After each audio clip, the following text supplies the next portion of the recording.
If you look at the last 10 games that the two of them have, have played, you discover that Arsenal has won six times, and they've drawn twice, while Chelsea has only carried the day twice.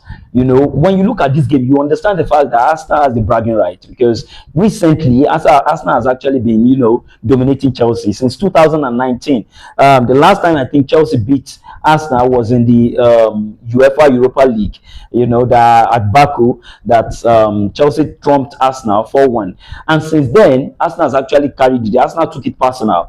And since then, Arsenal has not lost to Chelsea, met in FA Cup twice. Arsenal has taken the FA Cup from Chelsea twice, and, Arsenal has been beating Chelsea, when they go to Stamford Bridge, they play a draw and all that. So this time around, it's actually going to be a different ball game, because the two actually have good midfielders. When you look at Caicedo, you look at Enzo, you look at Pedro dropping back, helping. You look at Pedro Neto on the wings, and you also look at Palmer that is just coming back. You discover that they also boast of a very, very good team. Then when you look at Arsenal on the other end too, you discover that Zubimendi is there, Rice is there, Eze is there. They have very, very good midfielders, and they have very good wingers. Martinelli, Trossard. Even though Trossard is doubtful for the game of tomorrow, you see Saka, you see Gyökeres, even though he's injured, but he's actually ready for selection, and all that. You see Kai Havertz, who is also doubtful, and there are a lot of players. Gabriel Magalhaes in the defense is actually injured, but no Gabriel, no problem, because Nkapie is actually on board.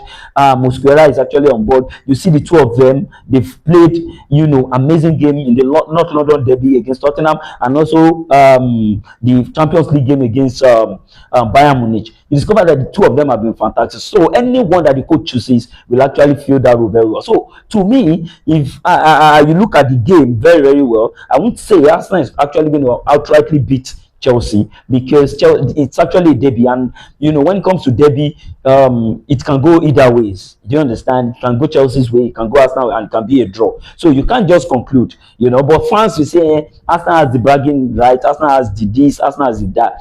So I'm not actually going to outrightly say Arsenal is going to decimate Chelsea, because it might be that day you just discover that Chelsea just scored one goal and that's the end, and Arsenal might also score and that's the end. And if Arsenal scores before Chelsea, that's just the end, because Arsenal's defense is top notch, the best in the world right now, and they won't allow you to score. And apart from that, it is difficult for you to even dominate them, because when you take the ball from them, within few seconds, they've collected the ball back. So they have this dominant style of play, and also Chelsea too. They are very young, very energetic, and they love going forward. You get.